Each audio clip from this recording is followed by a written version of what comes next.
আমাদের বাংলাদেশি ভাইয়েরা কুয়েতে গিয়ে তাণ্ডব চালাইছে না, মারপিট চিল্লাচিল্লি খুন খারাপি ডাকাতি লুটপাট এগুলি করেনি, কিন্তু তারা কি করছে ওই যে ইরানের সাথে মারপিট লাগছে, তো ইরান গোস্বা হয়ে আশেপাশে দেশে ওই ওমান, তারপরে কুয়েত, ইরাক, তারপর সৌদি আরব, ইউনাইটেড আরব আমিরাত বিভিন্ন জায়গায় ওই পাঠাইছে না, ওই যে শাহেদ ড্রোন নাম শুনছেন না, যেটা নাম শুনলে গায়ে লোমটোম দাঁড়ায় জায়গায়, বুঝছেন?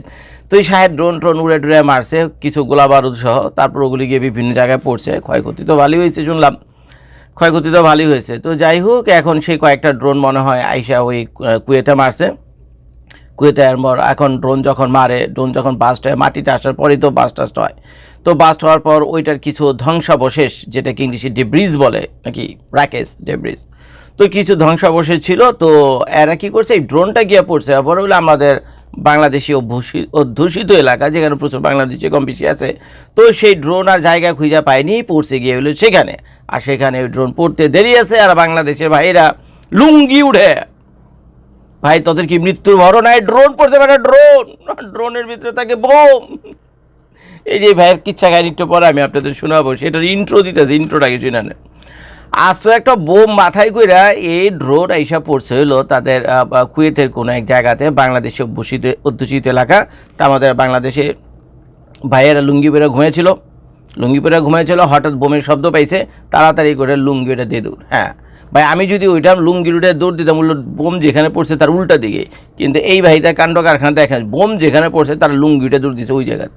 তো গিয়া দেখে হায় কী হয়েছে, বোম তো ওই ড্রোন তো আইছে, ড্রোন তো মাথায় করে বোম নিয়ে আইছে, এখন বোন বাস্ট যা হয়েছে ক্ষতি টুকটাক কিছু একটা হয়েছে, এখন তো ড্রোন তো ভেঙে ছিল এখানে পড়ে রয়েছে। তো তারা কি করছে, শার্ট করে পকেট থেকে ক্যামেরা বাইর করে, এখন তো জানেনি স্যামসাং সেলফোনগুলোতে খুব ভালো রেজলিউশনের ক্যামেরা থাকে, মারাত্মক ফাটাফাটি ভিডিও করছে, কেউ রিল বানাইছে, কেউ টিকটক বানাইছে, কেউ শর্টস বানাইছে, কেউ ছোটোখাটো কন্টেন্ট বানাইছে, বানায় ভিডিও করে ভেড়া ফেলাইছে এবং সারা ওয়ার্ল্ডে ছড়াই দিয়েছে। এবং এটা মনে করেন ইন্টারন্যাশনাল যে নিউজ এজেন্সিগুলো রয়েছে, রয়টার্স, CNN, BBC, বুঝছেন, তাদেরও নজরে পড়ছে, এবং তারা যে নিউজগুলো করে তাদের সাংবাদিকরা কিন্তু এরকম আনাচে কানাচে ঘুরে না, বুঝছেন? এই রয়টার্স, CNN, BBC সাংবাদিকরা কিন্তু যুদ্ধের ভিতরে আনাচে কানাচে ঘুরে না, তারা কি করে বিভিন্ন জায়গা থেকে এই যে শর্টস বানায়, এই যে টিকটক বানায়, এদের ভিডিওগুলো নেয়, বুঝছেন, এদের মালগুলো নিয়ে তারা কি করে লিড নিউজ করে গিয়ে তাদের পত্রিকাতে, যে দেখো এই যে কুয়েতে এই বোম মারছে, এই যে দেখো মাথায় করে এই ড্রোন মাথায় করে বোম নেই, এই যে একেবারে তামা করে দিয়েছে, ওই জায়গায় কুয়েতের এই ক্ষতি হয়েছে, সৌদি আরবের এই ক্ষতি হয়েছে, ওমানের এই ক্ষতি হয়েছে, হ্যার হয়েছে ইত্যাদি। তো এগুলো যখন বিশ্ব মিডিয়া যখন নিউজগুলো করছে, তখন তো স্বাভাবিকভাবে গোস্বা হয়ে যাবে কুয়েতের সরকার, এই কারণ এখন যদি বিবিসির একটা সাংবাদিক যদি কুয়েতের মাটিতে পাড়া দেয়, কত রকম প্রোটোকল তাদের পালন করতে হয়, কত ধরনের রিস্ট্রিকশন তাদের থাকে, তাই না? যে এই জায়গায় যাইতে পারবা, ওই জায়গায় যেতে পারবা না, এটা বলতে পারবা, ওইটা বলতে পারবা না, ওইটার ভিডিও করতে পারবে, এইটার ভিডিও করতে পারবে না, তারপর তুমি কি ভিডিও করতেছো, কি লিখতেছো, আগে আমাকে দেখাও, নানা রকম সেন্সর থাকে।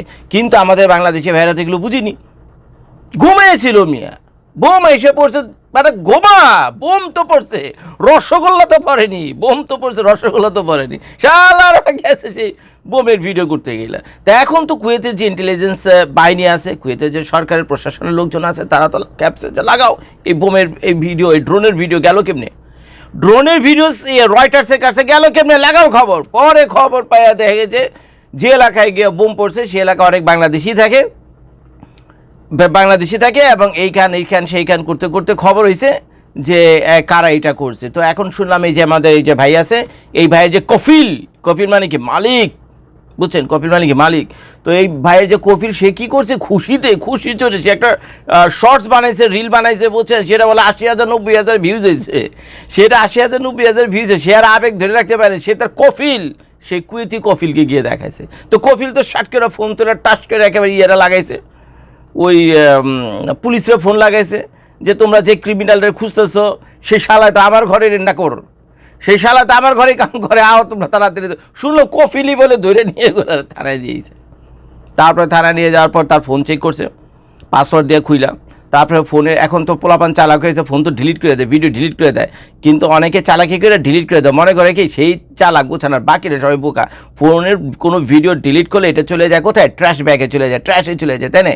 বাট তো সেইখান থেকে পুলিশ তো বহুত চালাক, তো পুলিশ আবার সেই ডিলিটেড ভিডিও ট্র্যাশ থেকে গিয়ে আবার রিস্টোর করছে, রিস্টোর করে ওটা আবার দেখছে, গিয়া দেখে যে রয়টার সিএনএনের হাতে যে ভিডিও লাগছে সে যে এই শালা, সরি ফর মাই ল্যাঙ্গুয়েজ, এই ভিডিও করছে, বুঝছেন, এই ভিডিও করছে। তারপরে তো দাও লুঙ্গি ওটা গোয়ার ভিতরে বাড়ি, তাও ইচ্ছা মতো বাড়ি। ভাই আমাদেরই বাংলাদেশি ভাই, আমাদেরই বাংলাদেশি ভাই, কিন্তু কষ্টের সাথে ভিডিওটা করতে হলো। তুই এই আকাম করতে যাবি কি? তোর জন্য তো বেটা আমার দেশের বাণিজ্যতের প্রশ্ন উঠছে। আমার বাংলাদেশি ভাই তার বিরুদ্ধে আমার ভিডিওটা করতেছে। ভাই ভালো হোক আর মন্দ হোক, বুঝছেন, মন্দকে তো মন্দ বলতেই হইব। তুমি একাই কামটাকে লেগে করতে যাইবা। এখন তুমি তো শুধু নিজে করনি, তুমি তো গেছো বাংলাদেশে পাসপোর্টও লেয়া, তোমার লুঙ্গির নিচে তো বাংলাদেশের সিলমারা। তুমি যে লুঙ্গি পরে গেছো দিকে কাহিনী করার জন্য, তোমার লুঙ্গির পিছনে তো বাংলাদেশের সিলমারা, তুমি যে আকাম গিয়া করে এটা। এখন তো পুরো বাংলাদেশে বাণিজ্য লাটাক গিয়া লুট গিয়া। তো এখন শুধু এরই ধরনি, একে ধরতে গিয়ে এর ফোনে যেহেতু পাইছে, আশেপাশে যত বাঙালি আছে সব জায়গায় ছাপ্পা মারছে, বুঝছেন, পুলিশ সব জায়গায় ছাপ্পা মারছে। অনেক প্রায় 285 জন তো পাঠাইছেই গতকাল কুয়েত থেকে বাংলাদেশে বিশেষ ফ্লাইটে করে সিলমেরা পাঠাই দিছে। বাকি কয়েক হাজার বলে জেলখানায় এখন আছে, ইচ্ছা মতো উড়াধুরা পিটিতেছে বলে এগুলি। এখন কুয়েত সরকার তো আগেই নিষেধ করছে, যুদ্ধ শুরু 2 দিন 4 দিন পরে মিডল ইস্টে যে সরকারগুলো আছে তারা হাতে পায়ে ধরে প্রবাসীদের, তারপরে বিভিন্ন লোকদের অনুরোধ করছে যে ভাইরে তোমরা যারা এখানে থাকো, রুটি রোজগারের ধান্দা এখানে থাকো, কাম কাজ করতে আসছো, তোমরা সেদিকে মনোযোগ দাও। এখন কাম কাজ বাইরে নেয়, একের পর এক বোম পড়তেছে, তোমরা ঘরে থাকো, ভয়ে ভয়ে তোমাদের পাশে দিতেছে, কিন্তু তোমরা ভুলেও দেশের বিরুদ্ধে যাও না। আমার দেশে যদি একটা বোম পড়ে, ঠিক আছে, এটার পরীক্ষা নিরীক্ষা ভালো মন্দ যা দেখার আমরা দেখুম, কিন্তু এটার একটা ভিডিও ফুটেজ যাতে লিক না হয়। কিন্তু এরা তো কথাটা শুনিনি, অতি উৎসাহে রিল বানাইতে গিয়া, এই বানাইতে গিয়ে সেই বানাইতে গিয়া এই কাহিনী করে দিছে, বুঝছেন। তো এখন তো কুয়েত সরকার এটা মেনে নেবে না। শুনলাম এই ইউনাইটেড আরব আমিরাত থেকে বহু মানুষ বাংলাদেশে পাঠাইছে, এক ফ্লাইটই তো 285 জন পাঠাইছিল কুয়েত থেকে, তারপরে কয়েক হাজার এখন বাংলাদেশে আসার অপেক্ষা। নিউজটা আমি আপনাদেরকে একটু দেখাই। এই দেখেন, এই ভাইয়ের অবস্থাটা দেখছেন, ওর অবস্থাটা দেখেন। আরে বেটা তুই তো গেছিস ওদিকে কামলা খাটতে লেগে, তাই না? তুই গেছিস ওখানে কাম করতে লেগে। তোর বাড়িতে বৃদ্ধ বাবা মা আছে, বাচ্চা কাচ্চা থাকলে থাকতে পারে, তোর কি দরকার ওইখানে ড্রোন পড়ছে না কি পড়ছে? তুই বেটা ঘুমাইতে লাগছিলি, ঘুমাইতে লাগছিলি, তোরা কে কইছো ওইটা দেখতে লেগে, বুঝছস? দেখছস ভালো কথা, ওটা ভিডিও করতে গেছস কি লেগে? তুই তো আরবিও বুঝোস, আমি তো বেটা আরবিও বুঝি না, তুই তো আরবিও বুঝোস। আরবিতে তোর কফিল বলেনি, টেলিভিশন চ্যানেলগুলো তো বলেন, এটা তো ভাই আমেরিকা থেকে আমিও জানি যে সেই দেশে ভিডিও করা নিষেধ, এই ধরনের যে কোনো যুদ্ধের ভিডিও। তুমি শালা এই কাম করে ফেলছো, তো তোমার কি করবো? শোনেন কি বলে। টিকটকে 2 লাখ ভিউ হইছিল, দেখেন 2 লাখ ভিউজ হয়েছে, শালা 2 লাখ ভিডিও, 5000 লাইক হইছিল, আমার 5000 লাইক হয়েছে, 2 লাখ হয়েছে, কি খুশি। তো ভিডিও তো ছড়ায় পড়ছে, ছড়ায় পড়তে গেছে তার কফিলের গানে, এই কফিলই তারে ধরে নিয়ে গিয়ে থানায় দিয়েছে। কি এক অবস্থা, ইরানের দেশদ্রোহী বানায়া, আমার ইরানের সাপোর্ট বানায়া, আমার রিমাইন্ড দিছে মার্চ। তো কি করবে তোমারে? তো কি করবে? কারণ তোমার ভিডিও যখন তো ওখানে আপলোড হয়েছে গিয়া, তোমার ভিডিও যখন সেখানে আপলোড হয়েছে, সেখানে তো গেছে দেখছে আলহামদুলিল্লাহ সুবহানাল্লাহ ছড়ায় পড়ছে সেই ভিডিও।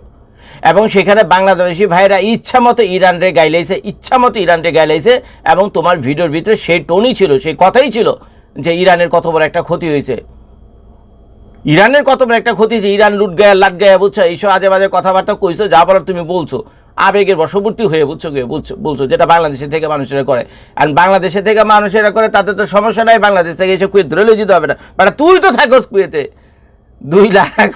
2 লাখ ভিউজ, 5000 লাইকের জন্য দেখ তুই তো কিসমতটা কারাগুলি। দেখ আমাকে ধরছে, আমার কফিল এনে ধরাই দিয়ে গেছে। কি করবো কফিল, তোমার হয়তো কফিল তো খোদ কুয়েতি, তার তো দেশপ্রেম আছে, তার দেশের জন্য এটা বদনাম না রে বেটা, বোকা বল বেটা, তার দেশের জন্য বদনাম না, সে যদি দেশপ্রেমিক তার কফিল, তার বই ধরে দিল।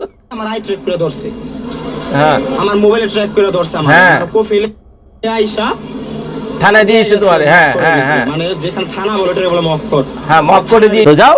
এবার বাইরানি খাও, ওদিক দিয়ে কুয়েতের বাইরানি খাইছে, এবার বাংলাদেশ সরকার বাইরে হবে কিনা তোমার তা তো জানি না। এবার তোমার বোবা চাকা চলে রাস্তায় ভিক্ষা থাল লয়ে গিয়ে বসা, ফালতু কাম, যত সব কাম পাও না, কুই যা। আসসালামু আলাইকুম।